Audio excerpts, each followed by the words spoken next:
എന്തെങ്കിലും പ്രസിദ്ധീകരിക്കപ്പെട്ട ഒരു കഥ തന്നെ പലതവണ, ഒന്നിലധികം തവണ, ഒന്നിലധികം രണ്ടല്ല, മൂന്നല്ല, നാലല്ല, 8, 10 എന്നൊക്കെ പറഞ്ഞിട്ട് പലതവണ സിനിമയാകുന്ന ഒരു പ്രവണത വളരെ ചുരുക്കം കൃതികൾക്ക് മാത്രം കിട്ടുന്ന, ചുരുക്കം സാഹിത്യകാരന്മാർക്ക് മാത്രം, ഒരു അഗതാ ക്രിസ്റ്റിക്കോ ആർതർ കോനൻ ഡോയലിനോ ഷേക്സ്പിയറിനോ ഒക്കെ മാത്രം കിട്ടുന്ന, അല്ലെ അങ്ങ് പിന്നെ പുരാണത്തിലേക്കൊക്കെ പോകണം, ഇതിഹാസങ്ങളിലേക്കൊക്കെ പോകണം. അങ്ങനെയൊക്കെ സംഭവിക്കുന്ന ഒരു കാര്യമാണ് ഒരേ കഥ വീണ്ടും വീണ്ടും വീണ്ടും സിനിമയാക്കുക എന്ന് പറയുന്നത്.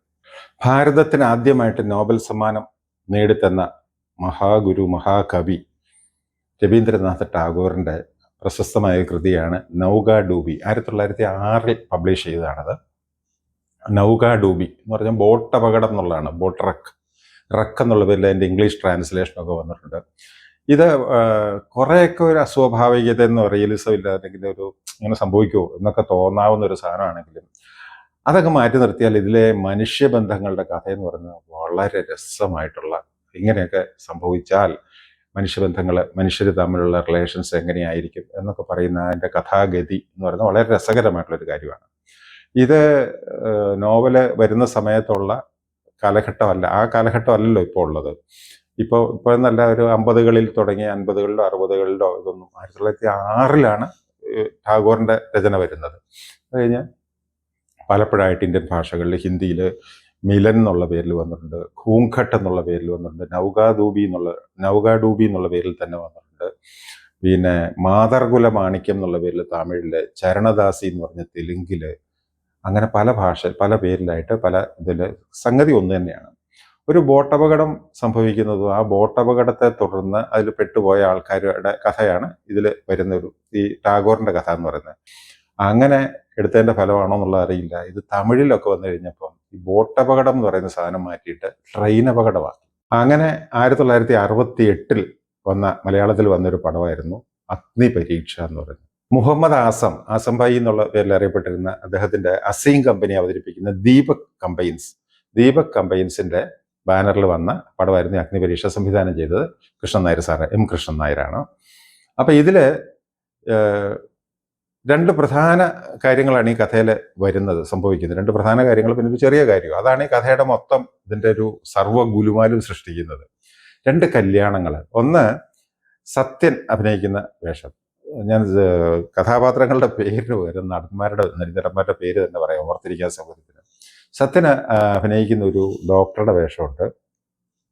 ഈ സത്യന്റെ ഉറ്റ സുഹൃത്താണ് KP ഉമ്മർ. സത്യനെ ഈ മെഡിസിൻ പഠിക്കുന്ന സമയത്തൊക്കെ സാമ്പത്തികമായിട്ട് ബുദ്ധിമുട്ടുണ്ടായിരുന്നപ്പം KP ഉമ്മർ ഒത്തിരി സഹായിച്ചിട്ടുമൊക്കെ ഉണ്ട്. ഈ ഉമ്മറിന്റെ ഒരു സഹോദരിയുണ്ട്, ശാരദയാണ് ആ വേഷം ചെയ്യുന്നത്. പക്ഷെ ശാരദയ്ക്ക് വിവാഹപ്രായം കഴിഞ്ഞിട്ടും കല്യാണമൊന്നും ആയിട്ടില്ല. അതിൽ ഉമ്മർ വളരെ ഖിന്നനാണ്. ശാരദയ്ക്കും വിഷമമുണ്ട്. അങ്ങനെയൊക്കെ നിൽക്കുന്ന സമയത്ത് അവൾക്കൊരു കല്യാണം വരുന്നു. വലിയ സന്തോഷത്തോടു കൂടി ഉമ്മർ കഷ്ടപ്പെട്ട് സമ്പാദിച്ചിരുന്ന പൈസയൊക്കെ ഈ പെങ്ങളുടെ കല്യാണത്തിന് വേണ്ടിയിട്ട് മുടക്കുവാണ്. അങ്ങനെ ആഘോഷമായിട്ട് കല്യാണം നടത്തുന്നപ്പോൾ ഒറ്റ സുഹൃത്തായിട്ടുള്ള ഡോക്ടറെ സത്യനെ ഉമ്മർ ക്ഷണിക്കുന്നുണ്ട് വിവാഹം കൂടാനായിട്ട്. സത്യൻ ഉമ്മറിൻ്റെ വീട്ടിലേക്ക്, കല്യാണം നടക്കുന്ന സ്ഥലത്തേക്ക് വരുവാണ്. അപ്പോൾ അവിടെ വളരെ വിചിത്രമായിട്ടുള്ളൊരു സംഭവം നടക്കും. ഈ ശാരദ, അതായത് ഉമ്മറിൻ്റെ കുടുംബത്തിനെ വരൻ്റെ വീട്ടുകാർ പറഞ്ഞ് പറ്റിച്ചിട്ടുണ്ടായിരുന്നു. ഈ കല്യാണ പന്തലിൽ താലി കെട്ടാനായിട്ട് തുടങ്ങുന്ന ആ സമയത്തിന് തൊട്ട് മുമ്പ് കൊട്ടും കുറവെല്ലാം എല്ലാം കെട്ടിട്ട് എന്തോ ഈ കെട്ടാൻ വന്ന ചെറുക്കന് അപസ്മാര ബാധ ഇളകി പുള്ളി വിറച്ച്, ഈ അപസ്മാരം വന്നാലുള്ള അവസ്ഥ അറിയാമല്ലോ, പുള്ളി ആകെ വിറച്ച് പ്രശ്നമായിട്ട് പന്തലിൽ വീഴുവാണ്. ഇത് കണ്ട് ശാരദ വളരെ പ്രതീക്ഷയോടുകൂടി വിവാഹമണ്ഡപത്തിൽ വധുവാകാൻ വേണ്ടി കാത്തിരുന്ന ഈ ശാരദയ്ക്ക് ഇത് കണ്ടോടുകൂടി അവളും മാനസികപ്പെട്ട് മറിഞ്ഞങ്ങ് വീഴും. അപ്പൊ ഇതൊരു വലിയ പ്രശ്നമായിട്ട് മാറുവാണ് ചെറുക്കൻ്റെ വീട്ടുകാർ. അപ്പൊ ഈ കല്യാണം പിന്നെ നടത്താൻ പറ്റില്ല, ഇവർ പറഞ്ഞ് പറ്റിച്ചതാണല്ലോ ഈ ചെറുക്കന് അപസ്മാര ബാധയുണ്ടെന്നുള്ള. അങ്ങനെയുള്ള ഒരാളെ സാധാരണ ഡോക്ടേഴ്സ് പോലും പറയും അവരെ കല്യാണം കഴിപ്പിക്കേണ്ട എന്ന് പറയുന്നത്. പക്ഷെ ഇതിങ്ങനെ കല്യാണത്തിന് തയ്യാറായി അതിങ്ങനെ ഈ മണ്ഡപത്തിൽ വെച്ച് തന്നെ ഇങ്ങനെ സംഭവിച്ചുകൊണ്ട് കല്യാണം നടക്കുകയില്ല, അത് മാറിപ്പോവും. പക്ഷേ മുഹൂർത്തം തെറ്റാതെ ഒത്തിരി കാലം കാത്തിരുന്ന് നടത്താനിരുന്ന കല്യാണം മുഹൂർത്തം തെറ്റാതെ നടത്തേണ്ടത് ആവശ്യമായിട്ട് വരും. ഉമ്മർ ആകെ കരയുവാണ്. പെങ്ങള് ബോധാവസ്ഥയിൽ കിടക്കുന്നു, എന്ത് ചെയ്യണമെന്ന് അറിയില്ല. അപ്പം സുഹൃത്തായിട്ടുള്ള ഉമ്മറിനെ സഹായിക്കാൻ വേണ്ടി സത്യനൊരു തീരുമാനം എടുക്കും, ഞാൻ അവളെ കല്യാണം കഴിക്കാം. അങ്ങനെ സത്യൻ മനസ്സില്ലാ മനസ്സോടെ ഈ പെണ്ണിനെ കണ്ടിട്ട് പോലുമില്ല. പെണ്ണിന്റെ മുഖം എങ്ങനെയാണെന്ന് പോലും, കാര്യം കൂട്ടുകാരന്റെ പെങ്ങളാണെങ്കിലും സത്യൻ കണ്ടിട്ടില്ല. അങ്ങനെ കാണാത്ത, ഒരിക്കലും കണ്ടിട്ടില്ലാത്ത പെണ്ണിന്റെ കഴുത്തിൽ. അപ്പൊ ഇവളാണ് ബോധം കെട്ട് കിടക്കുന്നതിന് ഇവളുടെ മുഖം സത്യനൊട്ട് കാണുന്നുമില്ല. പിന്നെ അന്നത്തെ കല്യാണമല്ലേ, താലി വെച്ചു കൊടുത്ത് പുറകെ നിൽക്കുന്ന പെണ്ണിന്റെ ആരെങ്കിലും ഒക്കെ ആയിരിക്കും താലി കെട്ടുകയൊക്കെ ചെയ്യുന്നത്. സത്യനും തൃപ്തിയോടുകൂടി കഴിച്ച, അല്ലെങ്കിൽ ഇത് ഈ പെണ്ണിന് കല്യാണം കഴിക്കാൻ റെഡിയായിട്ട് വന്നതൊന്നും അല്ലല്ലോ. അങ്ങനെ ഈ കല്യാണം, ഒരു സത്യന്റെ കല്യാണം ഇങ്ങനെ നടക്കുകയാണ്. അത് ഒരു സംഭവം. പിന്നൊന്ന്, ഇതിലെ വേറൊരു സെക്ഷൻ എന്ന് പറഞ്ഞാൽ ഇടയ്ക്കിടയ്ക്ക് ഇത് മാറി മാറി വരുന്ന ഇതാണ്. പ്രേം നസീർ നല്ല സമ്പന്നനാണ്. പുള്ളി ഒരു ജോലിക്ക് വേണ്ടിയിട്ട്, വിദ്യാഭ്യാസമൊക്കെ ഉണ്ട്, ജോലിക്ക് വേണ്ടിയിട്ട് മദ്രാസിൽ വരും, ജോലിക്ക് ശ്രമിക്കും. പലരെയും ഈ ആവശ്യത്തിന് വേണ്ടിയിട്ട് പുള്ളി ഫോണിൽ വിളിക്കുകയൊക്കെ ചെയ്യുന്നുണ്ട്. അങ്ങനെ ഒരിക്കൽ ഫോൺ ചെയ്തപ്പോൾ ഒരു റോങ് നമ്പർ വരും. ഈ റോങ് നമ്പർ വന്നത് ഷീലയാണ്. ഷീല ആദ്യമൊക്കെ കയർത്ത് സംസാരിക്കും. പക്ഷെ ഇത് കഴിഞ്ഞ് ഇവർ തമ്മിൽ സംസാരിച്ച് ഇവർ തമ്മിൽ ഇഷ്ടമാകും. നല്ലൊരു സമ്പന്നയാണ് ഈ ഷീല എന്ന് പറയുന്നത്, അച്ഛൻ മുത്തയ്യ.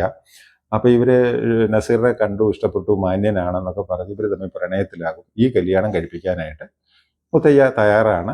മുത്തയ്യയുടെ ഇവര് വിവാഹത്തിന് കാർഡും ഒക്കെ അടിച്ച് അവർ ആൾക്കാരെയൊക്കെ ക്ഷണിക്കാനൊക്കെ തുടങ്ങും. ഇത് അറിഞ്ഞിട്ട് നസീറിന്റെ നാട്ടിലെ അച്ഛൻ GK പിള്ളയാണ് ആ വേഷം ചെയ്യുന്നത്. ക്രൂരനായിട്ടുള്ള ഇതായിട്ടുള്ള GK പിള്ളയാണ് അച്ഛനായിട്ടുള്ള. അച്ഛൻ നസീറിനെ, പുള്ളിക്ക് ഇഷ്ടമല്ല ഇത്. പുള്ളിയുടെ ഒരു കൂട്ടുകാരൻ്റെ മകളെ കൊണ്ട് കെട്ടിക്കണമെന്ന്. പുള്ളിക്ക് എന്തോ കഷ്ടകാലം വന്ന സമയത്ത് ഈ കൂട്ടുകാരൻ ഒത്തിരി സഹായിച്ചിട്ടുണ്ട്. അപ്പോൾ അയാളുടെ മകനെ വിവാഹം കഴിപ്പിക്കാമെന്ന് പുള്ളി അന്ന് വാക്ക് കൊടുത്തിരുന്നതാണ് എന്നൊക്കെ പറഞ്ഞ് ഈ മകനെ കമ്പിയടിച്ച്, എനിക്ക് സുഖമില്ല, അച്ഛനിപ്പം മരിക്കും, ഇതായിട്ടുള്ള ഗുരുതരമായിട്ടുള്ള അവസ്ഥയിൽ കിടക്കുന്നൊക്കെ പറഞ്ഞ് കമ്പിയടിച്ച് മകൻ നസീറിനെ വരുത്തും. നസീർ വന്നു കഴിയുമ്പോൾ അവിടെ പ്രശ്നമൊന്നുമില്ല, എന്നിട്ട് പറഞ്ഞു നീ ഇന്നയാളെ കല്യാണം കഴിക്കണം. അപ്പം നസീർ ഒന്നും പറ്റുകയില്ല, ഞാൻ വേറൊരു പെണ്ണുമായിട്ട്, എൻ്റെ വാക്കിന് ഞാൻ കൊടുത്ത വാക്കാണ് അതിന്, അപ്പം ഞാൻ കൊടുത്ത വാക്കോ, ഇങ്ങനെ ഇവർ തമ്മിൽ തർക്കാവും. GK പിള്ള അകത്ത് പോയിട്ട് തോക്ക് എടുത്തുകൊണ്ട് വരും. പുള്ളി പറയും നീ ഇതിന് സമ്മതിച്ചില്ല, ഞാനിപ്പോൾ ചത്തുകളയും എന്നൊക്കെ പറഞ്ഞ് പുള്ളി തോക്ക് ഇങ്ങനെ വെച്ചിട്ട്, വലിയ തോക്ക് വെച്ചിട്ട് തുടങ്ങുമ്പോൾ നസീർ വേറെ നിവൃത്തിയില്ലാതെ ആ കല്യാണത്തിന് സമ്മതിക്കും. അങ്ങനെ മനസ്സില്ലാ മനസ്സോടെ, അല്ലെങ്കിൽ ഒരു താല്പര്യമില്ലാതെ മറ്റൊരു പെണ്ണിന്റെ, ഇതുവരെ കണ്ടിട്ടില്ലാത്ത ഒരു പെണ്ണിന്റെ കഴുത്തിൽ നസീറും താലി കെട്ടേണ്ടി വരുവാണ്. ഇങ്ങനെ രണ്ടാമത്തെ വിവാഹം. ഈ 2 വിവാഹങ്ങളാണ് ഇതിൻ്റെ അകത്തുള്ള പ്രശ്നം എന്ന് പറഞ്ഞാൽ. അങ്ങനെ ഇവര് തിരിച്ചിവരുടെ സ്ഥലങ്ങളിലേക്ക് പോകാനായിട്ട് ട്രെയിൻ കയറും. അപ്പം നസീറിന്റെ കാമുകി അവിടെ നഗരത്തിൽ കാത്തിരിക്കുന്നുണ്ട്, കല്യാണം കഴിച്ചിരിക്കുന്ന വേറൊരു പെണ്ണിനെ. പിന്നെ നസീറിന്റെ കാമുകിയായിട്ടുള്ള ഷീലയുടെ പേര് ഹേമലത എന്നിട്ടാണ്, ഹേമ എന്നാണ് വിളിക്കുന്നത്. ഈ ശാരദ പ്രതിനിധാനം ചെയ്യുന്ന കഥാപാത്രത്തിന്റെ പേരും ഹേമ എന്നാണ്. ഇതാണ് ഇതിൻ്റെ അകത്തെ രണ്ടാമത്തെ ഒരു കുഴപ്പം പിടിച്ച സംഗതി എന്ന് പറയുന്നത്. അപ്പൊ ഇവര് വിവാഹം കഴിഞ്ഞിട്ട് അങ്ങോട്ട് പോകാനായിട്ട്, അവരുടെ സ്വന്തം വീടുകളിലേക്ക് പോകാനായിട്ട് അന്ന് ദൂരയാത്രയാണല്ലോ, ഒരു ട്രെയിനിൽ കയറുവാണ്. അങ്ങനെ ട്രെയിൻ യാത്ര ഇതുവരെ പോയിട്ട് അന്നൊക്കെ ട്രെയിൻ അപകടങ്ങൾ ഇടയ്ക്കിടയ്ക്ക് ഉണ്ടാകാറുണ്ട്. ലാൽ ബഹദൂർ ശാസ്ത്രി ട്രെയിൻ അപകടത്തിന്റെ പേരിൽ അതിന്റെ ഉത്തരവാദിത്തം ഏറ്റെടുത്ത് രാജിവെക്കുകയൊക്കെ ചെയ്ത സംഭവമൊക്കെ ഉണ്ടല്ലോ. ഇടയ്ക്കിടയ്ക്ക് ട്രെയിൻ അപകടങ്ങൾ അന്ന് ഉണ്ടാകാറുണ്ട്. അങ്ങനെ ഒരു ട്രെയിൻ അപകടം അവിടെ സംഭവിക്കുകയാണ്. അതിൽ കുറെ പേര് മരിക്കും, കുറെ പേര് ഇന്നത്തെ പോലെ മാധ്യമങ്ങളോ അല്ലെങ്കിൽ അതിനുള്ള വാർത്താവിനിമയ സൗകര്യങ്ങളോ ഒന്നും ഇല്ലാത്തൊരു കാലത്താണ്. എവിടെയോ ഒരു സ്ഥലത്ത് ഒരു അപകടം നടന്നു, ചിലപ്പോൾ 2 ദിവസം 3 ദിവസം കഴിഞ്ഞിട്ടായിരിക്കും അപകടത്തിന്റെ കാര്യം അറിയുന്നത്. ആരൊക്കെ മരിച്ചു, എങ്ങനെ, വെള്ളത്തിൽ വല്ലാണെങ്കിൽ എത്ര പേര് ഒഴുകിപ്പോയി, ഇതിനെക്കുറിച്ചൊന്നും ഒരു അറിവുമില്ലാത്തൊരു കാലത്ത് ഇങ്ങനെ അപകടം നടക്കും. അങ്ങനെ ആൾക്കാരെല്ലാം ഓടിക്കൂടി കിട്ടാവുന്ന ആൾക്കാരെയൊക്കെ രക്ഷിച്ച് കൊണ്ടുപോകും. ഈ കൂട്ടത്തില് ഈ നസീർ കല്യാണം കഴിച്ച പെണ്ണും ഒക്കെ മരിച്ചു പോകുന്നുണ്ട്. നസീറിന് ഇത് അറിയില്ല. നസീർ അബോധാവസ്ഥയിൽ, ശാരദയൊക്കെ ഉണ്ട് ആ കൂട്ടത്തിൽ. ഷീല നഗരത്തിലാണ്, ശാരദയൊക്കെ ഉണ്ട്. ഈ ശാരദ ബോധം ഇത് നോക്കുമ്പോൾ ശാരദയൊക്കെ ഹോസ്പിറ്റലൈസ്ഡ് ആകും. അവിടെ ഹോസ്പിറ്റലൈസ്ഡ് ആയിട്ട് കിടക്കുന്ന നസീർ അബോധാവസ്ഥയിൽ ഹേമേ ഹേമേ ഹേമേ എന്ന് പറഞ്ഞ് വിളിക്കുന്നുണ്ട്. എൻ്റെ ഹേമേ എന്നൊക്കെ പറഞ്ഞ് വിളിക്കും. അപ്പം ശാരദ വിചാരിക്കും, ഇത് ശാരദയുടെ പേര് ഹേമ എന്നാണല്ലോ, ശാരദ വിചാരിക്കും ശാരദയെ തന്നെയാണ് ഈ നസീർ വിളിക്കുന്നതെന്ന്. ശാരദയൊട്ട് കല്യാണം കഴിച്ച ചെറുക്കൻ്റെ മുഖമൊട്ട് കണ്ടിട്ടുമില്ല. അപ്പൊ ഈ നസീർ ആണ് ഭർത്താവ് എന്ന് ശാരദ കുറച്ച് വിശ്വസിക്കുന്നു. ഇവിടുന്ന് അങ്ങോട്ട് ട്വിസ്റ്റോട് ട്വിസ്റ്റാണ്. ഇതാണ് ആ സിനിമയുടെ ഒരു പ്രത്യേകത എന്ന് പറഞ്ഞാൽ. പിന്നെ ഇതിൻ്റെ കഥ കൂടുതൽ പറയാത്തതിൻ്റെ കാര്യം, ഈ പടം യൂട്യൂബിലുണ്ട്, തരക്കേടില്ലാത്തൊരു പ്രിന്റുമാണ്. താല്പര്യമുള്ളവർക്ക് ഇത് കണ്ടു നോക്കാം. അത്ര വലിയ അങ്ങ് കേമപ്പെട്ട പടം എന്നൊന്നും പറയുന്നില്ല, ഹിറ്റായിരുന്നു ആ പടം, സാമ്പത്തിക വിജയമൊക്കെ നേടിയ പടമാണ്. രവീന്ദ്രനാഥ് ടാഗോറിൻ്റെ കഥയായതുകൊണ്ടും ഇങ്ങനെയൊക്കെ ഇതായിരുന്നു. പിന്നെ ദേവരാജ മാഷ് നല്ല സത്യൻ്റെ ഒക്കെ ഗംഭീര അഭിനയമാണ്. സത്യൻ ഷീലയൊക്കെ നന്നായിട്ട്, ശാരദ ഗംഭീരമായിട്ട് അഭിനയിച്ചിട്ടുണ്ട്. കുറച്ചേ ഉള്ളെങ്കിലും GK പിള്ള നന്നായിട്ടുണ്ട്, നസീർ നന്നായിട്ടുണ്ട്. ഇവരൊക്കെ നന്നായിട്ട് ചെയ്തിരിക്കുന്ന വേഷമാണ്. നല്ല ഇതാണ്. ദേവരാജൻ മാഷിൻ്റെ പാട്ടുകൾ വയലാർ രചിച്ച ദേവരാജമ്മ ക്ഷീണം വിട്ടതാണ് ഇതിൻ്റെ അകത്തെ ഗാനങ്ങളെല്ലാം തന്നെ നല്ലതായിരുന്നു. അതിൽ ഈ ട്രെയിൻ യാത്രയുടെ സമയത്ത് ടൈം ലാപ്സ് കാണിക്കാൻ വേണ്ടിയിട്ടായിരിക്കും അങ്ങനെ ഒരു പാട്ട് ട്രെയിൻ യാത്രയുടെ സമയത്ത് ഉണ്ട്. വലിയ മുത്തുവാരാൻ പോയവരെ മുത്തന്തെ കണ്ടില്ല എന്ന് പറഞ്ഞിട്ടുള്ളൊരു പാട്ടുണ്ട്. ഈ പാട്ടിൻ്റെ തീരുന്ന സമയത്താണ് ഈ ട്രെയിൻ ആക്സിഡൻറ്റിലേക്ക് പോവുകയൊക്കെ ചെയ്യുന്നത്. അപ്പോൾ ഇവരുടെ കല്യാണം കഴിഞ്ഞിട്ടുള്ള ഓരോരുത്തരുടെ മാനസികാവസ്ഥകളും ഇതൊക്കെ ആയിട്ട് പെണ്ണുങ്ങളെല്ലാം വേറൊരു കമ്പാർട്ട്മെൻറ്റിലാണ് കയറുന്നത്. അന്ന് സ്ത്രീ കമ്പാർട്ട്മെൻറ്റിൽ, ആണുങ്ങൾ ഇതിലും. അപ്പോൾ അങ്ങനെ ഇവരുടെ വിവിധ ഭാഗങ്ങളും ഒക്കെ കാണിക്കാൻ വേണ്ടിയിട്ടാണ് അങ്ങനെ ഒരു പാട്ട് അവിടെ ഉപയോഗിച്ചിരിക്കുന്നത്. പിന്നെ നസീറിൻ്റെ വിഷമം ഇതൊക്കെ ആണ് അതിൽ കാണിക്കുന്നത്. പിന്നെ ഒരു ഷീല പാടുന്നൊരു പാട്ട്, തിങ്കളും കതിരൊളിയും തിരുമുടിയിൽ ചാർത്തി ചന്ദനവള്ളി കുടിലിറങ്ങി ചൈത്ര പഞ്ചമി രാത്രി. നല്ലൊരു പാട്ടാണ്. പിന്നെ യേശുദാസ് പാടുന്നൊരു പാട്ടുണ്ട്. പാട്ടെല്ലാം കിട്ടിയിരിക്കുന്നത് നസീറിന് വേണ്ടിയിട്ടാണ്, സത്യന് പാട്ടൊന്നുമില്ല. ഉറങ്ങിക്കിടന്ന ഹൃദയം എന്ന് തുടങ്ങുന്നൊരു പാട്ടുണ്ട്. അത് നല്ല പാട്ടാണ്. പിന്നെ സ്റ്റേജിൽ ഷീല ഡാൻസ് ചെയ്യുന്നൊക്കെ ആയിട്ടുള്ളൊരു പാട്ടുണ്ട്.